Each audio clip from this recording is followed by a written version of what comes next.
Ассалаумағалейкум, құрметті қазақ елі. Бүгін 2 мамыр 2024 жыл. Еңбек инспекциясына келдім. Шәріпов Ғалымжан Жақсұзақұлы. Ассалаумағалейкум көке. Кіруге бола ма екен? Аудио, видео жүргізіліп жатыр, аға ескертіп қойын.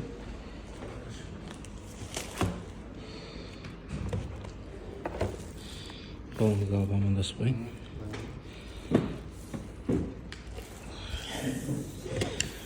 Анау кеше номері қанша хат жолдадыңыздар бізге?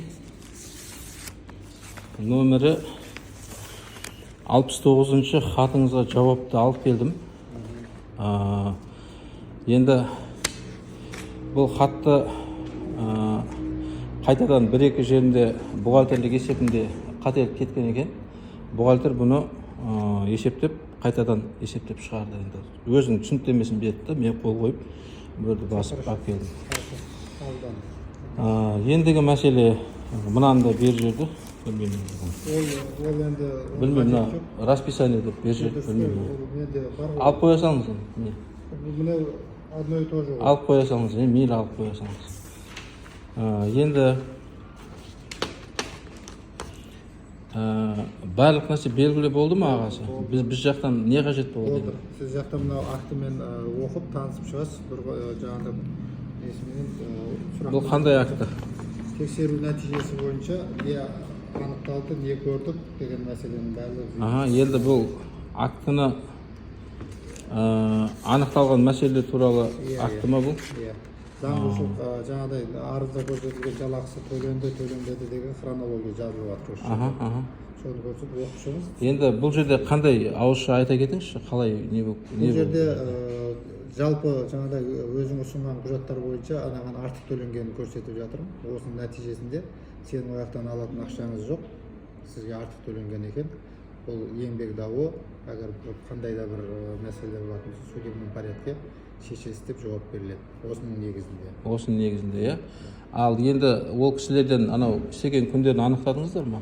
Жоқ, анығына көп беріп жатсыз ғой жаңағы нелерді. Жоқ, өздері өзінен бірау сұрады, келген күннен. Өзінен сұрамайды. Келген күні оны сұрамайсыздар ма? Өзінен сұрасақ ол айтады.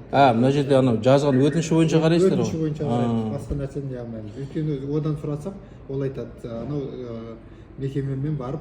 Сосын менде тағы да бір ойымда бір сұрақ болып тұрды. Анау ол кісінің анау несі жоқ та, бізге жұмыстан шығу туралы арыз бермеген да бізге. Ол не болады? Арыз бермесе, бұл жерде ол мен жұмыстан шықтым, шығармай жатыр деген мәселе көтерген жоқ. Ол қаралмайды. Қаралмайды. Оны өздеріңіз шешесіздер. Әгер мен жоқ, енді нақты ол бермеген жағдайда қалай шешіледі ол? Енді ол жаңағыдай неге жұмыстан шықпай жатыр деп, неге менен статья. Біз оларға хабарлама жіберіп керекпіз бе? Үйіне, адресіне хабарлама жібереміз. Жұмысқа шықпаған себебі біз сізді осы уақыттан бастап біздің жұмыста екеніңізді ескертеміз деген сияқты хат жолдаймыз ба? Сіз мекеменің жұмыскері болып жаңағыдай есептелмейсіз деген сияқты. Жоқ, жеке кәсіпкердің жұмыскерісіз. Сізде әлі жұмыстан шығару жаңағыдай несі жүрген жоқ. Өйткені сіз жаңағыдай жұмысқа шықпай жатсыз. Жұмыстан шығу туралы жаңағы өтініш берген жоқсыз. Сондықтан әлем күннен бері қарай сіз жұмыс орныңызда болмадыңыз. Не себепті жұмысқа шықпай жүргеніңізді хабарлаңыз. Может, жаңағыдай уәждік құжаттарыңыз болса ұсыныңыз деген жаңағыдай хабарлама жазасыздар. Сол хабарламаны ала тұра ол келмейтін болатын болса, онда сіз активет етесіз де жұмыста жоқ деп. Хабарламаны беру себебі ол может больничныйде жүрген шығар, неде жүрген шығар, әртүрлі жағдай болады дұрыс. Енді мен мынау актыда мен өзім түсінем ба бұл нәрсені, түсінбеймін бе өзім? Ішінде күрделі терминдер болса, түсінбейтін нәрселер жоқ болса, ертең сотталып кетпейміз ба, айтып жүр? Соттайтын органымыз жұмысы. Бір оқыт шығайын мен. Мына жердің бәрі Мына видеоны өшіре тұрайын. Мына жердің бәрі установочный данный.